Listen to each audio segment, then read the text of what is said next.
శివుడు అత్యంత ప్రమాదకరమైన పాశుపతాస్త్రాన్ని ఎందుకు ప్రయోగించాడో మీకు తెలుసా? ఒకప్పుడు త్రిపుర అనే 3 మహానగరాలు తారకాక్షుడు, కమలాక్షుడు, విదున్మాలి అనే రాక్షసుల ఆధిపత్యంలో అత్యంత శక్తివంతంగా మారాయి. వీరు బ్రహ్మదేవుని నుండి అమోఘమైన వరాన్ని పొందారు. ఈ 3 నగరాలు ఒకేసారి ఒకే బాణంతో విధ్వంసం చేయగలిగిన వాడే మమ్మల్ని సంహరించగలగాలి అని. ఈ వరం వల్ల ఆ రాక్షసులు భయంకరంగా మారి లోకాలను కబలించసాగారు. దేవతలు భయపడిపోయి శివుడి వద్దకు వెళ్లి కాపాడమని వేడుకున్నారు. అప్పుడు శివుడు త్రిపురాసురులను సంహరించేందుకు ప్రపంచమంతా ఒక యుద్ధరంగంగా మార్చాడు.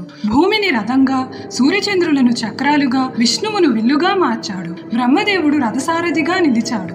అప్పుడు శివుడు తన అత్యంత శక్తివంతమైన పాశుపతాస్త్రాన్ని ప్రయోగించి ఒక్క బాణంతో త్రిపురాసురులను నాశనం చేశాడు. ప్రజలు, దేవతలు సంతోషించారు. దాంతో మహాశివుడికి త్రిపురాంతకుడు అనే పేరు వచ్చింది. అందరూ చెప్పండి, హర్ హర్ మహాదేవ్.